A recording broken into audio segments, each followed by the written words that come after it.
নমস্কার বন্ধুরা, আমি সহেলি অলৌকিক জোনের আসরে তোমাদের আরও একবার স্বাগত জানাচ্ছি। বন্ধুরা, আজকে আমরা 2023 সালকে বিদায় জানাতে চলেছি এবং 2024 সালের অপেক্ষায় আমরা প্রহর গুনছি। তোমাদেরকে নিউ ইয়ারের অনেক অনেক শুভেচ্ছা।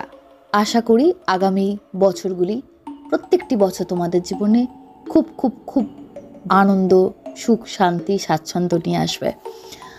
এবং আমি এটা জানি না 2023 তোমাদের কার কেমন কেটেছে, একবার যদি সম্ভব হয় আমায় কমেন্টে জানিও। কথা না বাড়িয়ে চলে যাচ্ছে আজকের ঘটনায়।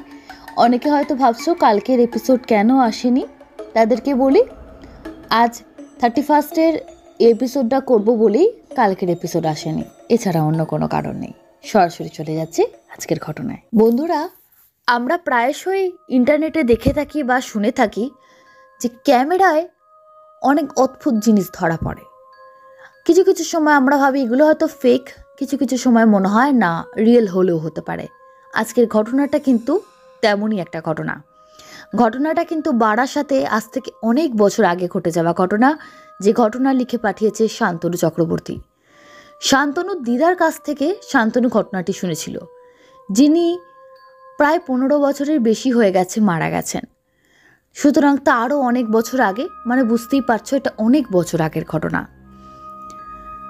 ঘটনাটা এরকম ছিল।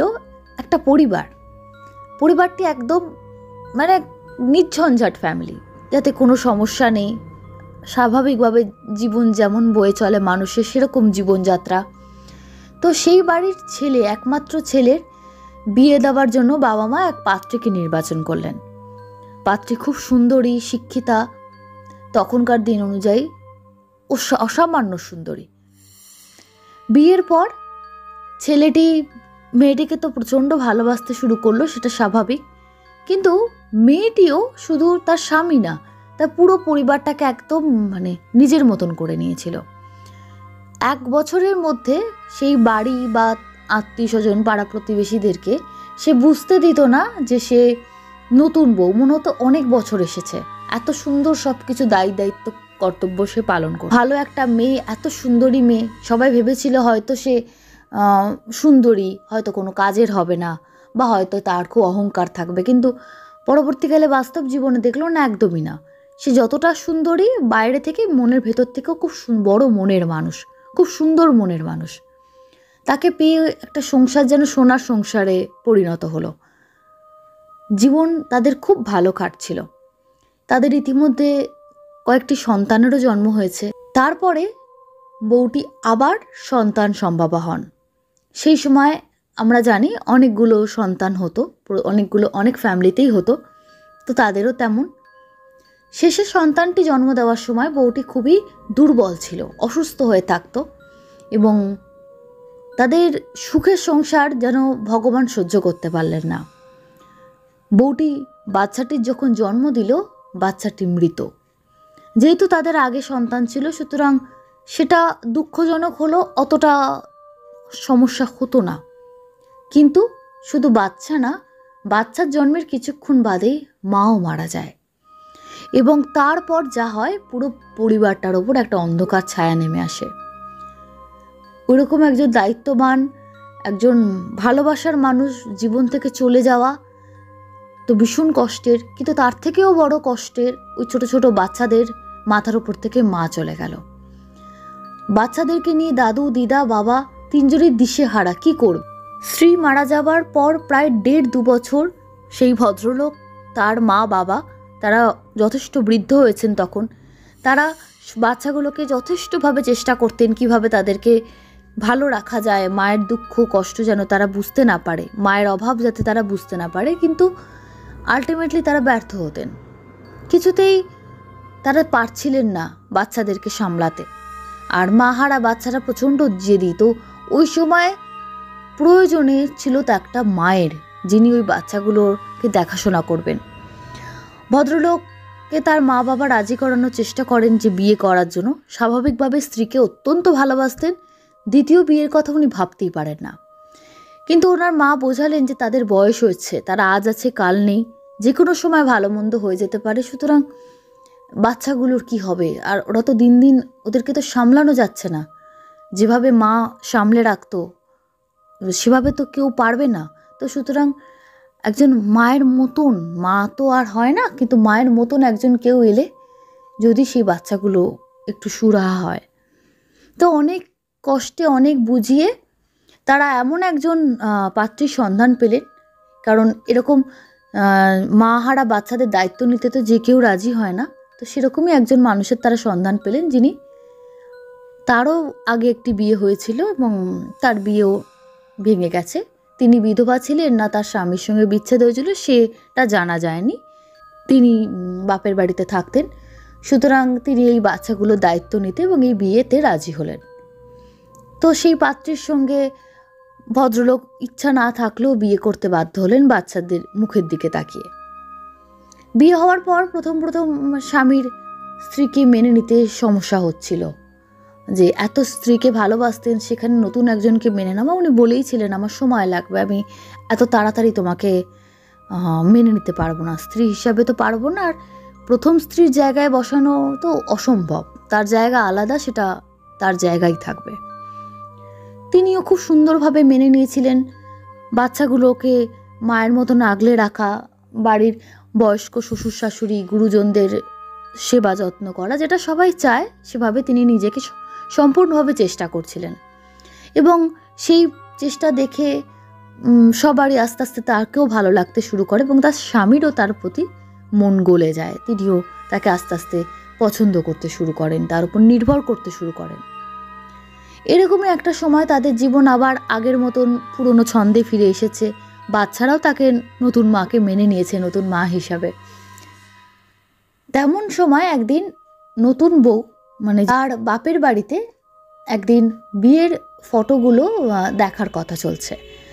এটা আমি সেই রকম সময়ের কথা বলছি যখন পকেটে পকেটে মোবাইল নিয়ে মানুষ ঘুরে বেড়াতো না, এবং কোনোদিন মোবাইল ক্যামেরা আসবে, লোকে ছবি তুলবে, এটা হয়তো তখনকার দিনে কেউ কল্পনাই করতে পারেনি। শুধুমাত্র যারা পেশাগত ফটোগ্রাফার তারাই আসতেন বিয়েতে ফটো তুলতে। তো তেমনই ফটোগ্রাফার ফটো তুলেছে এবং তারা ফটো দিতে অনেক দেরি করতো, অনেকগুলো মাস কেটে গেছে। তো সেই ফটো দেখতে তারা গেছে। এইখানে একটা অদ্ভুত জিনিস তাদের চোখে পড়ল, যে ছেলের বিয়েতে আমরা জানি আমাদের বাঙালি মতে ছেলের মাকে বিয়ে দেখতে নেই, তাছাড়া সবাই যায়। তো দ্বিতীয় বিয়ের ক্ষেত্রেও তাই হয়েছিল, ভদ্রলোকের মা যাননি এবং তাছাড়া সবাই গেছিলেন যাদের তারা নিমন্ত্রণ করেছিল। কিন্তু বিয়ের প্রত্যেকটা ছবিতে, সেটা শুভ দৃষ্টি থেকে মালা বদল হোক বা সাত পাকে ঘোরা, সবেতেই কনে আর বরের মাঝখানে যেন কে একজন দাঁড়িয়ে আছে, একজন আবছা অস্পষ্ট, কিন্তু বোঝা যাচ্ছে একটা নারী। এবং কনে সাজলে মাথায় টোপর পড়লে তার যদি একটা হালকা ছায়া পড়ে তাকে যেমন লাগবে তেমন, মুখ চোখ স্পষ্ট না, কিন্তু একটা নারীর ছায়া, এবং সেও যে কনে সেজেছে সেটা পরিষ্কার বোঝা যাচ্ছে। শুভ দৃষ্টির সময় কনের মাঝখানে যেন সে দাঁড়িয়ে আছে, যেন মনে হয় তার সঙ্গে শুভ দৃষ্টি হচ্ছে। সিঁদুরদানের সময় যেন কনে আর বরের মাঝখানে সেই মাথা নিচু করে যেন মনে তাকেই সিঁদুর পরানো হচ্ছে। এরকম সপ্তবধীর সময়ও তাই, এরকম প্রতিটা রিচুয়ালসে দেখা গেল যে সে মাঝখানে আছে, যেন মনে হচ্ছে তার সঙ্গেই বিয়ে হচ্ছে। তো কনের বাড়ির লোকেরা তো বুঝতে পারছে না, বলছে না আমাদের তো কেউ এরকম না। আর তখন ফটোতে কিন্তু অনেক সময় ঝাপসা ছবিও আসতো, ওরা ভেবেছে কারুর হয়তো এরকম ঝাপসা ফটো উঠলো কি, কেউ কিন্তু চিনতে পারছে না যে এটা কার অবয়ব বা কার ছায়া হতে পারে। এরম তো কেউ ছিল না, তাহলে তো বিয়ে বাড়িতে সবাই দেখতে পেতো বরকনের মাঝখানে এভাবে কে থাকবে, মানসিক রুগী ছাড়া কেউ তো কোনো বরকনের মাঝখানে এসে বসবে না বিয়েতে, তাহলে এটা কে? তখন ভদ্রলোক ওই ছবি দেখে, ওই অবয়ব দেখে বুঝতে পারলেন যেটা কেউ না, এটা তার প্রথম স্ত্রী। কারণ তার সঙ্গে উনি এত বছর সংসার করেছেন, যে স্ত্রী ওনার সন্তানদের মা, তার ছায়া চিনতে অসুবিধা ওনার হওয়ার কথা না। উনি চিনতে পারেন এবং তার সঙ্গে ওনার মা বাবাও কিন্তু চিনতে পারেন যে হ্যাঁ এটা বৌমারই ছায়া। এবার ওরা আস্তে আস্তে ভয় পেতে থাকে যে ওনার মারা যাবার পর প্রায় 1.5-2 বছর বাদে ভদ্রলোক বিয়ে করেছিলেন, মানে বিয়ে করতে বাধ্য হয়েছিলেন। কিন্তু এই 2 বছর সময়টা, যে সময়টা উনি বিয়ে করেননি, বাড়ির কেউ কিন্তু তার কোনো রকম যে অশরীরী উপস্থিতির কিন্তু টের পায়নি, কেউ টের পায়নি। অথচ বিয়ের আসরে তার একটা অস্পষ্ট ছায়া, যেটা বরকনের মাঝখানে আছে, বোঝাই যাচ্ছে সে তার স্বামীর বিয়েতে খুশি না। না হলে সে এরকম বিয়ে বাধা দেওয়ার হয়তো চেষ্টা করেছিল, কিন্তু সে যেহেতু অশরীরী অবস্থায় সেই বিয়ের বাধা দিতে সে সক্ষম হয়নি, বিয়েটা হয়ে যায়। তাহলে কি সে পরবর্তীকালে কোনো সমস্যার সৃষ্টি করবে? এই ভয়টা তার মধ্যে কাজ করছিল, প্রত্যেকের মধ্যে কাজ করছিল। নতুন যে বউটি, সেও ভয় পেয়েছিল, স্বামীরও মনটা আরও খারাপ হয়ে যায়, এবং সে যেমন দ্বিতীয় স্ত্রীকে মেনে নিতে শুরু করেছিলেন তিনি, কিন্তু আবার তার মনে খারাপ লাগে যে তাহলে তাকে আমি কি আঘাত করে ফেললাম এই বিয়েটা করে, মানে মনের মধ্যে একটা সংশয় এসে যায়, কিন্তু আমি তো বাচ্চাদের জন্য বিয়ে করতে বাধ্য হয়েছিলাম, তাহলে কি তুমি কষ্ট পেলে আমার এই বিয়েতে? এভাবে যেন আবার সেই পুরনো কোথায় ছন্দ পতন হয়েছিল, মানে পরিবারের যে একটা সহজ স্বাভাবিক হাসি খুশি জীবনটা নষ্ট হতে বসেছিল। এরকমভাবে কিছুদিন চলে যায়, কিন্তু বাড়ির মধ্যে তারা কোনো অশরীরী উপস্থিতি বা নতুন বউকে যে কেউ ভয় দেখাচ্ছে বা কিছু, তেমন কিছু না, শুধু ক্যামেরাতেই ওইটুকু ধরা পড়েছিল, তাতেই তাদের মনের মধ্যে সংশয়ের প্রশ্ন। কিন্তু এর মধ্যে এমন একটা ঘটনা ঘটে, যেটা বলতে বাধ্য হচ্ছে ঘটনার স্বার্থে। স্বামী স্ত্রী পাশাপাশি শুয়ে আছেন, তো স্বামী হঠাৎই তার স্ত্রীকে স্পর্শ করতে গিয়ে বুঝতে পারেন যে তার স্ত্রীর স্পর্শটা তার কেমন পুরনো পরিচিত লাগছে, মানে নতুন বউয়ের স্পর্শ তার মনে হচ্ছে না। তখন উনি হঠাৎ চমকে উঠে বলেন, কে কে বলাতে তখন ওর প্রথম স্ত্রীর গলা উনি শুনতে পান, বলে, আমি গো আমি, আর কে হবে? উনি ধর্মর করে উঠে বসেন এবং ওনার দ্বিতীয় স্ত্রী, কি বলছো, কি হয়েছে, তুমি এরকম উঠে বসলে? বলে, তুমি ঘুমাচ্ছিলে? বলে, হ্যাঁ।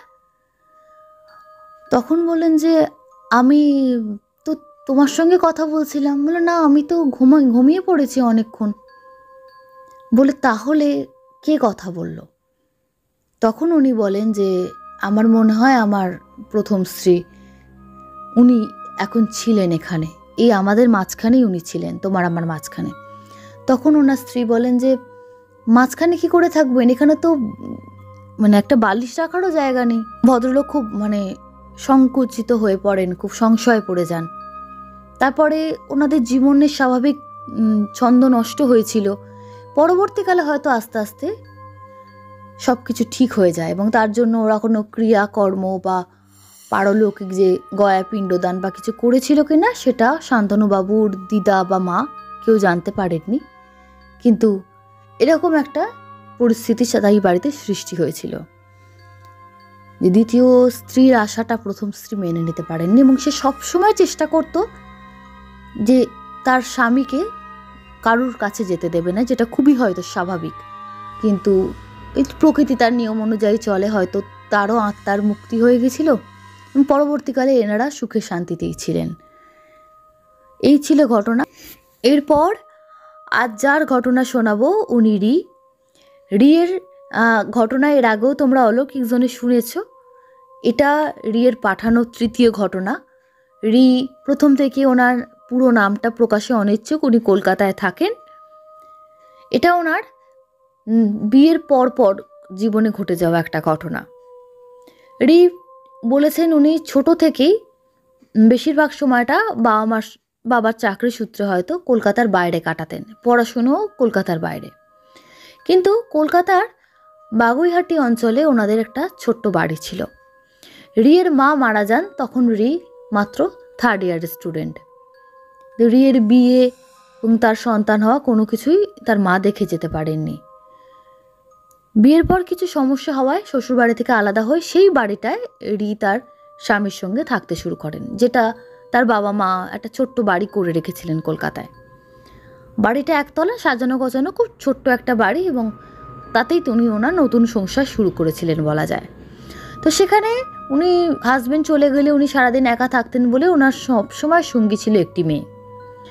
তারপরে কিছুদিনের মাথায় উনি সন্তান সম্ভবা হন, এবং ওনার সন্তান যখন জন্মায় তারপরে বাড়িতে যেহেতু ওনার মা ছিল না, উনি খুব একাকিত্ব বোধ করতেন। মানে সন্তান গর্ভে আসার পর থেকেই খুব মা থাকলে হয়তো এরম হতো, মা থাকলে হয়তো আমাকে এই বলতো বলে খুব মিস করতেন মাকে।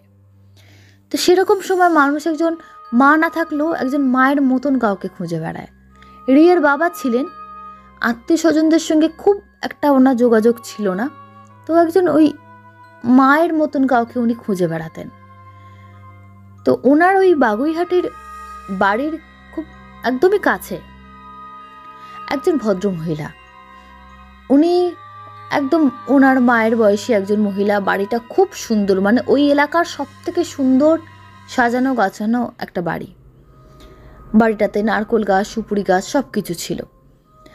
ওই ভদ্রমহিলার 2তলা বাড়ি আর রিয়ের বাড়ি 1তলা। তো 1তলার ছাদে যখন রি উঠত তখনই ওই ভদ্রমহিলার সঙ্গে চোখাচোখি হতো। উনি দেখতে ওকে, কেমন আছো, শরীর কেমন, নানা রকম গল্প করতেন। এবং রিয়ের বাড়ির পাশেই একটা ছোট হিমসাগর আমের গাছ ছিল, তো আমের বকুল আসছে সেই নিয়ে উনি বলতেন যে এবার আম আসবে, আম পড়লে তুলব, এরকম নানা রকম গাছ নিয়ে উনি কথা বলতেন। তো রিয়েরও ওর সঙ্গে কথা বলতে ভালো লাগতো, তো এভাবেই দিন কাটছিল। তারপর যখন ওনার প্রেগনেন্সির একদম অ্যাডভান্স স্টেজে, তখন উনি আর ছাদে উঠতেন না, তখন ওই ভদ্রমহিলার সঙ্গে অতটা দেখাও হতো না। রাস্তায় বেরোলে ভদ্রমহিলা ছেলের সঙ্গে দেখা হতো, কেমন আছো, হ্যাঁ ভালো আছি, এরকম একটা সৌজন্য বিনিময় সম্পর্ক ছিল। এখানে একটি বিষয় আছে, ভদ্রমহিলার পাড়ায় একটু বদনাম ছিল। উনি নাকি তুকতাক করেন, এবং ওই তুকতাক করেই ওনারা যখন ওই পাড়ায় বাড়ি করেন তখন কিন্তু ওনাদের অবস্থা অতটা ভালো ছিল না, বেশ খারাপ অবস্থা ছিল, কোনো রকমে বাড়িটা করেছিলেন। পরবর্তীকালে ওদের যে বিশাল কোনো ওনার স্বামী চাকরি পায় বা ছেলের ভীষণ উন্নতি হয় তা কিন্তু না, উনি যেন কি কাজ করতেন তাতে আস্তে আস্তে বিশাল বড় একটা উনি বাড়ি করে ফেলেন, প্রচুর টাকা পয়সা হয়। তখন লোকেরা বলতো উনি নাকি গুপ্ত তন্ত্রের সাধনা করেন, বিভিন্ন তন্ত্রমন্ত্র করে শয়তানের উপাসনা করে ওই নাকি টাকা পয়সা করেছেন, এবং সেরকম কাজও করতেন যাতে মানে লোকের ক্ষতি হয় তন্ত্রের দ্বারা, কোনো ভালো কিছু করতেন বা কোনো মানে পাড়ায় বলতে গেলে এক কথা কোনো গুডউইল ওনার ছিল না, ওনাকে বেশ সবাই কিন্তু অ্যাভয়েড করতো। কিন্তু উনি রি তো স্বাভাবিকভাবে মিশতেন, দেখা হলো কেমন আছেন কাকিমা, হ্যাঁ আমি ভালো আছি, এরকম একটা সম্পর্ক ছিল। সুতরাং জানে যে সে আমার কি ক্ষতি করবে, আমি তো তার কোনো ক্ষতি করিনি। রিয়ের সন্তান জন্মে বাচ্চাটি তখন খুবই ছোট, হয়তো 1-1.5 মাস হবে। রিয়ের বাড়ির পাশেই একটা খোলা জমি ছিল। খোলা জমিতে একদিন না যারা আয়ারা ছিলেন বাড়িতে, তারা দুপুরবেলায় ছাদে বাচ্চার জামা কাপড়গুলো শুকোতে দিয়েছেন, তুলে আনছেন, এরকম কাজ করতে করতে হঠাৎ নিচে এসে রিকে বলেন যে দিদি জানো অদ্ভুত একটা ব্যাপার, পাশের জমিতে না লাল রঙের একটা কাপড়ে মোড়া কি একটা যেন পড়ে রয়েছে। জমিটা যেহেতু রিয়েদেরই, ওদেরই বাউন্ডারির মধ্যে, তো বলছেন যে কেউ আবার কিছু করেনি তো তখন, আর যেহেতু ভদ্রমহিলা টুকটাক করতো তো তাকে নিয়ে সবাই না একটু তটস্থ হয়ে থাকতো। তো রি বলে না না বাচ্চারই হয়তো কিছু শুকুর দিয়েছিলে তোমরা, ওই উড়ে গিয়ে খোলা জায়গায় গিয়ে পড়েছে। অথচ উনি বাচ্চাটির সাদা পরিষ্কার কাপড় ছাড়া কোনো রঙিন জাতীয় কোনো কিচ্ছু ইউজ করতেন না। তারপর একটা কৌতূহল বাসা বাঁধে যে লাল কাপড়ে মোড়া ওটা কি পড়ে আছে। তখন একজনকে উনি পাঠান, উনি ওটা খুলে দেখে তার মধ্যে একটা শুকনো নারকোল, মানে নারকোলটা শুকিয়ে গেছে এবং তাতে নানা রকম দেখে মনে হয় নারকোলটা হয়তো কোনো পুজো বা কিছু উপাচার করা হয়েছে। আর তার সঙ্গে ছোট্ট একটা মা কালীর হাতে যেমন খাড়া থাকে তেমন ছোট্ট একটা খাড়া। তারপরে সেই বিষয়টা ন্যাচারালি এইরকম ঘটনা ঘটলে তো জানাজানি হয়েই যায় সবারই। উনি তার জন্য কিন্তু ওনাকে দোষ দিতে যান না যে আপনি কিছু করেছেন কিনা, না দেখে তো কিছু বলা যায় না। তবে পাড়ায় ব্যাপারটা বেশ জানাজানি হয় এবং সবারই রাগটা গিয়ে পর ওনার ওপর যে না উনিই কিছু করেছেন। তো ভদ্রমহিলা বলেন যে আমি তো কারোর ক্ষতি করিনি, তো আমি ডাইরেক্ট গিয়ে কাউকে বলতে পারবো না যে আপনি টুক করে এরকম আমার জায়গায় এরকম নারকোলের ফেলে রেখেছেন বা কিছু। তারপর থেকেও একটা সৌজন্যের সম্পর্ক ছিল, তবে খুব একটা বেশি ওনার সঙ্গে দেখা হতো না। এরপর দেখতে দেখতে 7 মাস কেটে যায় এরপর বাচ্চাটির অন্নপ্রাশনের সময় এসে যায়। অন্নপ্রাশনের সময় উনি পাড়ার প্রত্যেককে, যাদের উনি যথেষ্ট চেনা জানা পরিচিত, সবাইকে উনি নিমন্ত্রণ করেছিলেন। ওনার বাবা গিয়ে নেমন্তন্ন করে এসেছিল এবং সেই ভদ্রমহিলাকেও কিন্তু নেমন্তন্ন করা হয়েছিল, তার পুরো পরিবারকে। কারণ উনি কোনো রকম রাগ বা কোনো কিছু পুষে রাখতে চাননি যে উনি এরকম করেছিলেন বা কিছু। কিন্তু অন্নপ্রাশনের কটা দিন আগেই যে কমিউনিটি হলটা ভাড়া করা হয়েছিল, সব কিছু ঠিকঠাক চলছিল। অন্নপ্রাশনের কটা দিন আগে জানা গেল যে বন্ধ পড়েছে, তো সুতরাং সেদিন অনেক আত্মীয় স্বজন আসতে পারবে না বন্ধের জন্য। ওনার মনটা খারাপ হয়ে যায় বলে এত আয়োজন করে হল বুক করা হলো, এই সময় শুধু বন্ধের জন্য একটা অনুষ্ঠান পিছিয়ে দেওয়া কিভাবে সম্ভব।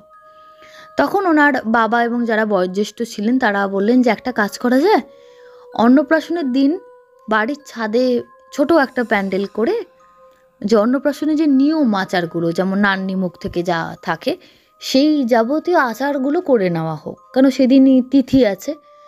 দরকার হলে তার পরের দিন আমরা অনুষ্ঠানটা করতে পারি, মানে পোস্টপন করা যাকে বলে। তো তাই করা হয়, কারণ অগত্যা রাস্তা কিছুই নেই বন্ধের দিন। সেদিন ওনাদের ছাদে একদম খুব যারা বাড়ির কাছের কজনকে নিয়ে অনুষ্ঠানগুলো করা হয়।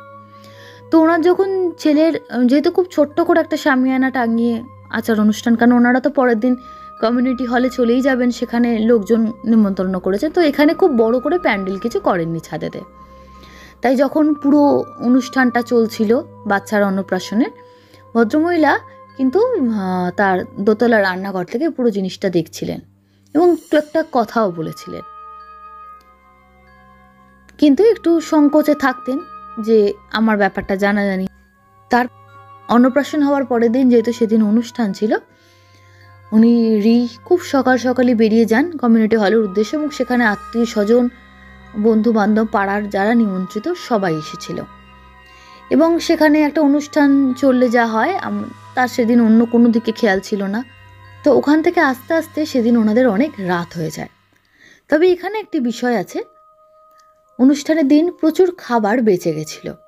তো খাবারগুলো যারা আয়া ছিলেন তাদের হাত দিয়ে গাড়ি করে করে সব কিছু বাড়িতে পাঠিয়ে দেওয়া হয়। সবার শেষে উনি ওনার স্বামী আসছিলেন, তো ওনাদের হাতেও একটা মাছের খাবার মানে ট্রে মতো ছিল, যেটা বাড়িতে নিয়ে যাচ্ছেন, এবার ফ্রিজে গিয়ে তুলে রাখবেন। সেদিন অনুষ্ঠান যেহেতু বন্ধের পরের দিন সবাই এসেছিল, কিন্তু একমাত্র পাড়ার লোকেদের মধ্যে ওই ভদ্রমহিলা এবং ওনার বাড়ির কেউ আসেনি।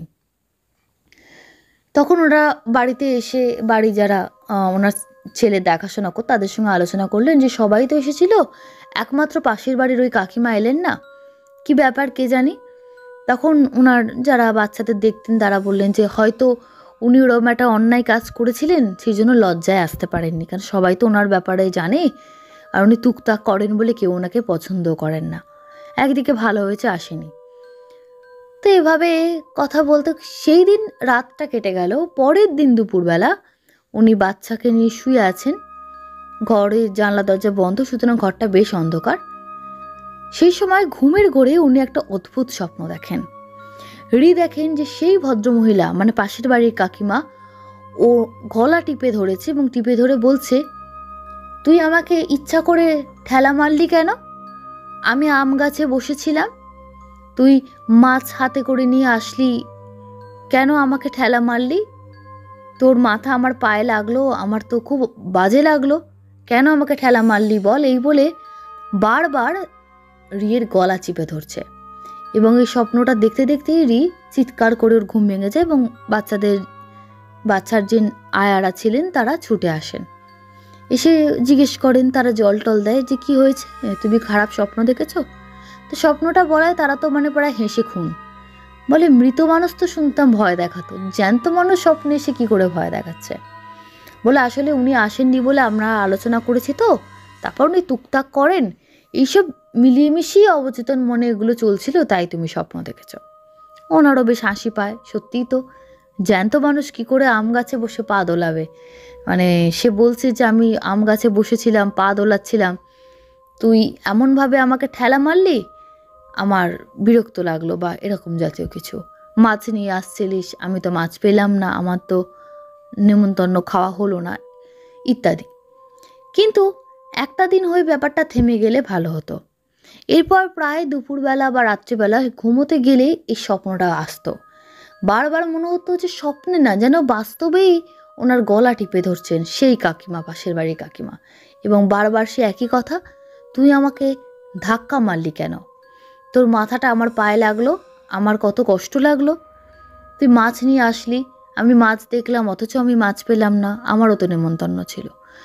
তো এইভাবে বেশ কিছুদিন চলার পর ওনার মনে একটা ভয় বাসা বেঁধে গেছিল। উনি ঘুমাতে গেলেও আয়াদের বলতেন যে তোমরা আমার সঙ্গে এই ঘরেই থাকো। প্রায় স্বপ্নটা সেই হচ্ছে। তো ইতিমধ্যে একদিন ওনার বাচ্চাটা এক আয়া এসে নিচে এসে বলেন যে তুমি তো বেশ কদিন ছাদে যাচ্ছ না, জানো পাশের বাড়ি ওদের না দরজা জানলা বন্ধ। তো মনে হয় কাকিমা তার মেয়ের বাড়ি বেড়াতে গেছেন, কারণ ওই ভদ্রমহিলার এক ছেলে এক মেয়ে। তখন ইনি বলেন হয়তো তাই হবে, কারণ কাকিমাকে বেশ কিছুদিন হলো দেখা যাচ্ছে না। আচ্ছা, এখানে আরও একটি কথা বলার, যখন ওরা বাচ্চার অনুষ্ঠান সেরে লজ থেকে বাড়ি ফিরছিলেন তখন প্রায় 12টা, 12:30 হয়ে গেছিল। সেদিন যখন ওনারা পাড়াতে ঢুকছেন, উনি, ওনার স্বামী, ওনার বাবা, পাড়াটা বেশ থমথমে লাগছিল, যেন মনে হচ্ছে কিছু একটা হয়েছে এরকম একটা ব্যাপার। তখন ওনারা একটু চিন্তা করছিলেন যে কি হলো পাড়ায়, এরকম থমথমে ব্যাপার কেন। তখন ব্যাপারটা চাপা পড়ে যায়, বলে হয়তো রাত্রিবেলা সবাই ঘুমিয়ে পড়েছে।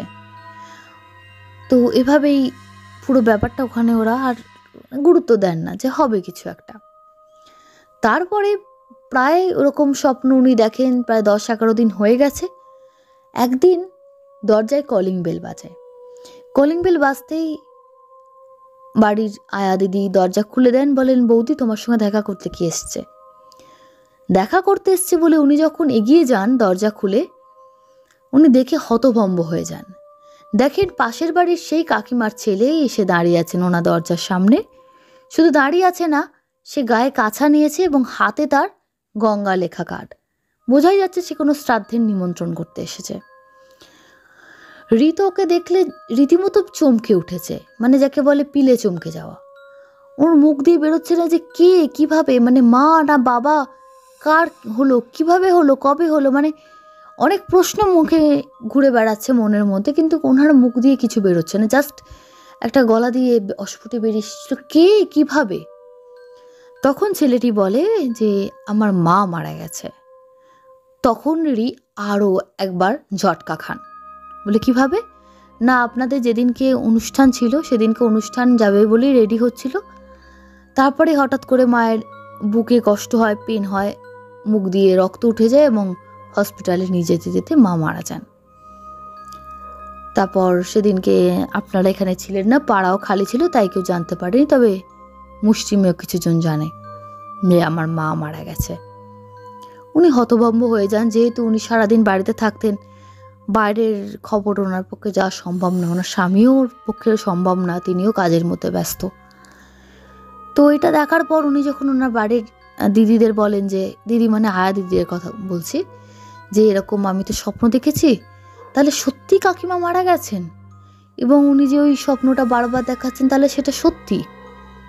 তখন ওনার আয়া দিদিদের মধ্যে একজন পরামর্শ দেন যে তুমি একটা কাজ করো, এখন তো জানা যাচ্ছে এটা শুধুমাত্র তোমার মনের কল্পনা না, এটা তাহলে কিছু একটা ব্যাপার আছে। মাছটা যখন তুমি আনছিলে ওনারও তো নিমন্ত্রণ ছিল, উনি যেতে পারেননি, সেই দিনই উনি হঠাৎ মারা গেছেন, তাই হয়তো ওনার খারাপ লেগেছে বা কিছু। তুমি যে মাছটা হাতে নিয়ে আসছিলে, যার জন্য সে তোমাকে ভয় দেখাচ্ছে প্রতি রাতে, তুমি এক কাজ করো, সেই মাছটা রান্না করো, করে তোমাদের ওই আম গাছ নিয়ে কথা হতো না, যে ওই গাছের মাঝখানে কোথাও একটা জায়গা করে খাবারটা দিয়ে এসো, তো দিয়ে পেছন ফিরে তাকাবে না। তো সত্যিই সেই মাছটি বাজার থেকে আনা হয় এবং ওটি রান্না করে নিজে হাতে সেখানে গিয়ে রেখে আসে এবং পেছন ঘুরে তাকায় না। পরে দেখতে গিয়ে দেখা যায় যে ওই মাছের এক টুকরো অবশিষ্ট পড়ে নেই, সবটা কে যেন খেয়ে নিয়েছে, এবং কোথাও একটা পোটা কাঁটা টুকরো পড়ে নেই। কাকেরা খেলে, কাক বা পাখিরা খেলে একটু নোংরা করে খায়, কিন্তু এটা যেন কে যেন পরিষ্কারভাবে খেয়ে চলে গেছে। তারপর থেকে ওনার স্বপ্ন আশা আস্তে আস্তে কমে যায়, এবং তবে এই ভয়টা থেকে কাটিয়ে উঠতে ওনার কিন্তু অনেকটা সময় লেগেছিল। প্রায় মনে হতো যেন স্বপ্নটা যদি আবার ফিরে আসে এরকম একটা ব্যাপার। কিন্তু একটা বিষয় উনি অবাক হয়েছিলেন, উনি তো জানতেন না যে কাকিমা মারা গেছেন বা কিছু, বা এত কিছু ঘটনা সেদিন পাড়ায় ঘটে গেছে। পাড়ায়ও অধিকাংশ লোকেরা নিমন্ত্রিত ছিল ওনার অনুষ্ঠানে, হয়তো বাইরে থেকে কেউ এসে ওনাকে শবদাহ করেছে, সুতরাং ওনার পক্ষে জানা সম্ভব হয়নি। এবং এটাও বলেছিলেন ছোট বাচ্চার জন্য বাইরে থেকে বেরোতেন না। এই ছিল একটা ঘটনা। কেমন লাগলো বন্ধুরা, তোমরা কিন্তু অবশ্যই জানিও। বন্ধুরা, আজকের এপিসোডে কমেন্ট বক্স সেকশন রাখলাম না, আবার ফিরে আসবো নতুন এপিসোড নিয়ে নতুন বছরে। তোমরা ভালো থেকো, সুস্থ থেকো। Happy new year to all of you.